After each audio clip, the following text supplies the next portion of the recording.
भाया भाई अभी बुरो है, बीजेपी वाला ही बुरा है। बीजेपी वाले बुरे हैं। दोनों बुरा है, दोनों एक मिल रहा है, दोनों की गुटी एक छ। कोई भी न फलाए पर नरेश मीणा का वोट देना है। नरेश जी की देन है जो इतना बदलाव आया है अंधा विधानसभा में। मैं बीजेपी का कोर वोटर हूँ, मैंने बीजेपी को सपोर्ट किया था, लेकिन इस बार मैं इनकलाब के साथ हूँ। बहुत अच्छे दिन आने वाले हैं, बहुत अच्छे बहुत अच्छे से बहुत आगे। शौचालय भी नहीं है उसमें, स्कूल में तो पानी की भी सुविधा नहीं है, लाइट भी नहीं है। तो उनको नरेश जी को नहीं बताया क्या कि ये इसकी व्यवस्था कर? अभी विजेता होने के बाद ही करेंगे, वो क्या अभी थोड़ी करेंगे। अंता विधानसभा उपचुनाव यानी कि बाई इलेक्शन, अंता वाला बाई इलेक्शन। अब घमासान जो था हो रहा था, अब कुछ थमा है।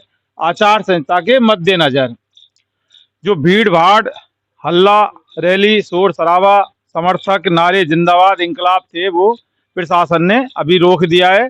बोले आज इंतजार करिए, शांति से रहिए, कल वोटिंग कीजिए, मतदान कीजिए, और 14 तारीख के बाद जिसको जिसका झंडा उठाना है, फहराना है, डंके की चोट पर ढोल नगाड़ों के साथ, ऐसा कुछ आचार संहिता के मद्देनजर होता है।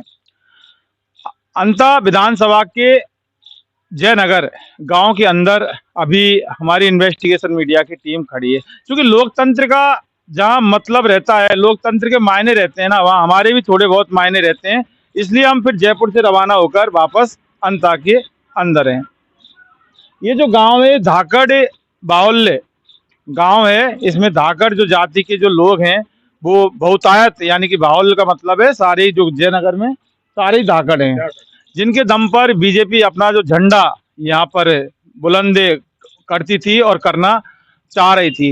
लेकिन सवाल ये है कि धाकड़ समाज की भी अगर बात नहीं की जाए तो नरेश मीणा का जो इंकलाब है वो वाकई बहुत पहले से, और यहाँ अंता की बात नहीं है, देवली उनियारा की बात भी नहीं है, कहीं की बात नहीं है, पूरे राजस्थान के अंदर में आज की तारीख की स्थिति ऐसी बन चुकी है कि जहां नरेश मीणा खड़ा हो जाता है ना, वहीं उसका झंडा चालू हो जाता है।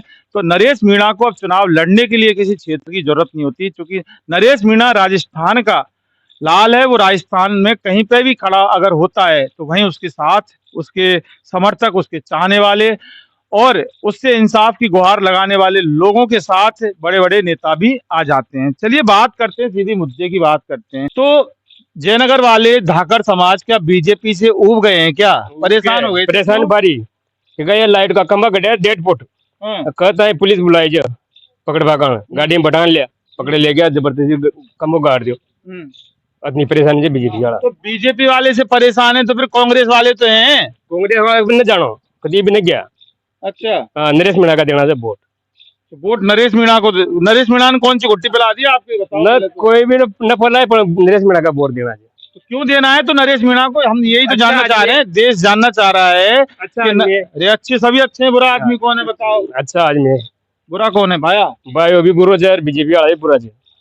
बीजेपी वाले बुरे हैं? दोनों बुरा है, दोनों एक मिल रहा है, दोनों की गुटी एक छ, है ना? हाँ। यानी कि वो अंदर खाने एक हैं और बाहर इनका नाम अलग अलग है, तभी ये अंता को लूट रहे हैं, अंता को खत्म कर रहे हैं। अंता का अंत कर दिया इन लोगों ने, ज्यादा ही कर दिया, है ना? हाँ। अति का अंत होता है, लेकिन अंता का अंत उससे भी ज्यादा कर दिया। इनसे बात करते हैं। आपका नाम क्या है बताइए? प्रेम बेर जाकर। तो ये जो सुनने में आ रहा है, हम भी वहाँ पर जो ग्राउंड रिपोर्ट कर रहे थे, हम आए थे, तो जयनगर धाकड़ नरेश मीणा, तो फिर हमें लगा कि जाना चाहिए क्या, क्योंकि हम धरातल पर काम करते हैं। तो ऐसा क्यों आपने मानस बनाया? नरेश मीणा पहले तो आपका धन्यवाद है, आप इतने दूर से यहाँ आए। अरे पहली बार हो रहा है जो आज बाहर से भी जो भी रिपोर्टर है सब मतलब आम जनता से सुन रहे हैं, नहीं तो आज तक तो ऐसा नहीं हुआ। ये नरेश जी की देन है जो इतना बदलाव आया है अंधा विधानसभा में। मैं बीजेपी का कोर वोटर हूँ, मैंने बीजेपी को सपोर्ट किया था, लेकिन इस बार मैं इनकलाब के साथ हूँ। नहीं तो बीजेपी मतलब बीजेपी से क्यों तकलीफ? बीजेपी के कोर वोटर है, फिर दो ना, बीजेपी में कहाँ दिक्कत आ रही है? नरेश को क्यों दो, बीजेपी को? अरे सर बीजेपी यहाँ है ही नहीं ना, है ना? यहाँ 5 साल से 10 साल से ऐसा सिस्टम हो गया ना, तो बीजेपी ना कांग्रेस, दोनों ज्वाइंट में चलती है। ज्वाइंट में चलती है, तभी सरकार बीजेपी की।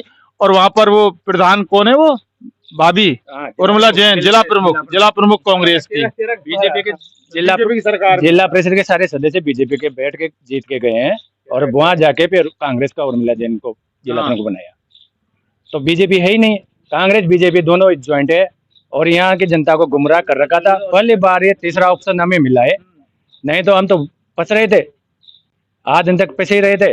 दोनों पार्टियों ने कुछ नहीं किया और ये पहली बार है जो हम नरेश जी के साथ है। और मैं खुद बीजेपी का कार्यकर्ता हूँ, मैंने बीजेपी के लिए बहुत काम किया है। 35 साल में मैं 6 नंबर से वोट दे रहा हूँ, मैंने बीजेपी का ही वोट दिया है। यानी कि आपको लगता है कि जिस फंदे में फंसा, जो फांसी को फंदा लगा था, उससे बाहर निकल के आजाद हो जाएगा, अंत आजाद हो जाएगा। अब कांग्रेस बीजेपी की जो फांस लगी थी ना, जिसमें जकड़ रखा था, जैसे वो अजगर जकड़ के बैठता है किसी को, अब उससे अंत आजाद हो जाएगा। तो इसका मतलब ये है कि अब अंता के अच्छे दिन आ जाएंगे क्या? बहुत अच्छे दिन आने वाले हैं, कितने बहुत अच्छे? बहुत अच्छे, अच्छे से बहुत आगे, तो ये सड़कें टूटी पड़ी हैं, सब एक नंबर हो जाएगी।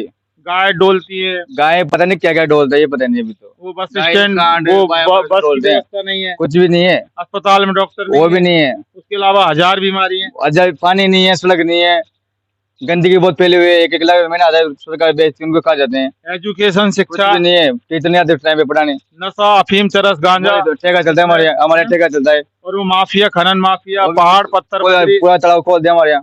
तो यानी व्यवस्था सेट हो जाएगी। नरेश अब मीणा अगर आते हैं तो लगाम लगाएंगे इस पे? फुल टोटल लगाम लग जाएगी, गारंटी दे रहे हो आप? गारंटी? गारंटी है।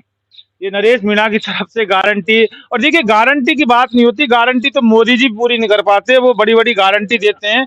सवाल ये है कि आखिर वो आदमी, वो इंसान, नरेश मीणा को अगर ये लोग लेके आते हैं, हम पहले भी हमने यही कहा था कि 2 साल नरेश मीणा के लिए जनता मांगती है। नरेश मीणा इनसे 2 साल ही तो मांग रहा है, बस 2 साल में अगर कुछ करता है तो आगे आ जाए, नहीं तो फिर हटा देंगे उसको। ये इनका जो अंता विधानसभा के अंदर जो जनता का वाकई फैसला है। और सवाल ये है कि जो ये जो हम शहीद स्मारक से जो चला था मामला, नरेश क्रांति, ये क्रांति होती है। हालांकि उस व्यक्ति के पास ना कोई पार्टी का टिकट है और ना ही कोई हिसाब किताब है, वो आदमी जनता का है।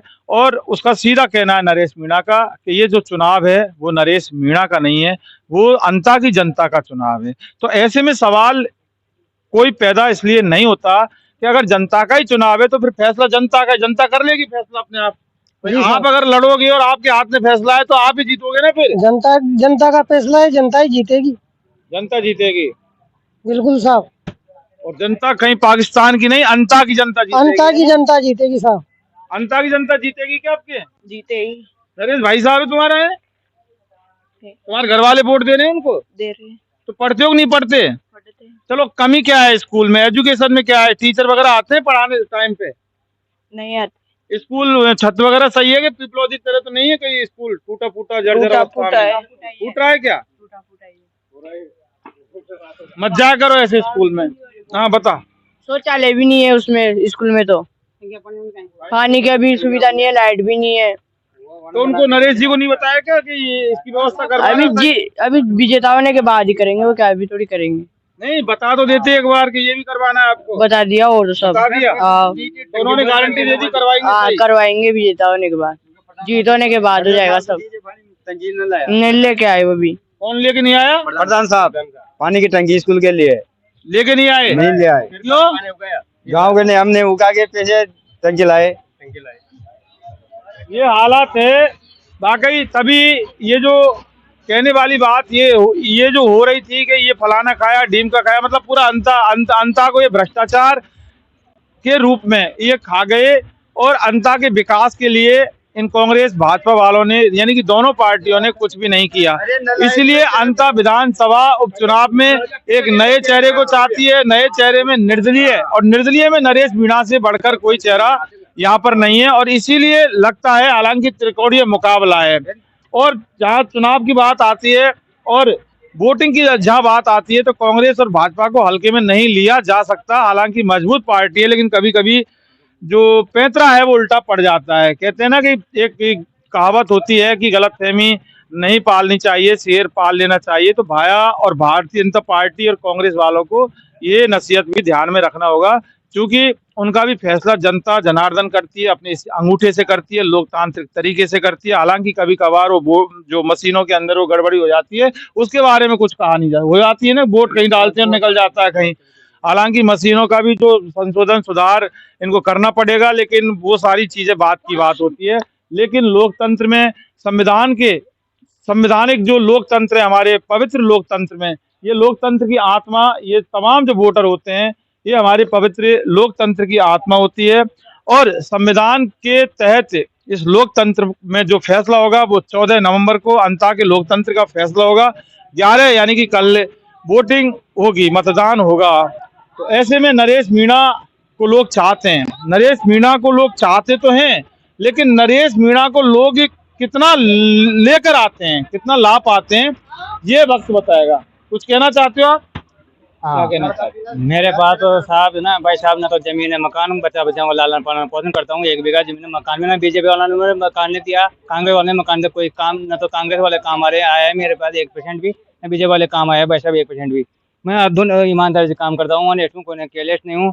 बच्चा मैं लालन पालन पोषण करता हूँ। मैं 2 मकान में रहता हूँ, 7 साल हो गया मैंने सर मैंने यहाँ पे रहते हुए। उन्होंने कुछ नहीं किया, कुछ भी नहीं किया। लेटरिंग में आई मेरे बोलते नहीं थे क्या नेताओं को? बोलता हूँ कहते गुरु में डाल दो, गुरु में डाल दो। कमललाल जी ने बोला कर गुरु में डाल दो कर, और नरेंद्र जी बोले क्या करेगा? उनकी यहाँ पकड़ के ले आते, उनकी गाड़ी को यहाँ पकड़ देते, बैठा लेते। कर ब्याज जी बनाया तो आप नहीं है ना, इस अंगूठे से तो बनाया उन लोगों को। हाँ मनी सर कहते गुरु में डाल दो, कहते नरेंद्र जी बोलते हैं सर मैं साहब कहते ब्याज जी कहते वोटा बाद में करेंगे तुम्हारा काम। नहीं मकान ही नहीं आए मेरे तो, मैं 2 मकान में रहता हूँ, मैं तो हाथ पाँव पे ऊपर हूँ भाई साहब। कैसे बच्चा बच्चा को लालना पालना पोषण करता हूँ। मेरा राम जानता है। वोटों के बाद करेंगे, फिर 2028 में करेंगे, और 47 का सपना वो सजा के बैठे हैं, भर दिया लोगों के दिमाग के अंदर। 2047 का भारत बैठा दिया है, लेकिन ये आज 2025 का ये अंता देख लो, अंता की हालत बहुत ज्यादा खराब है।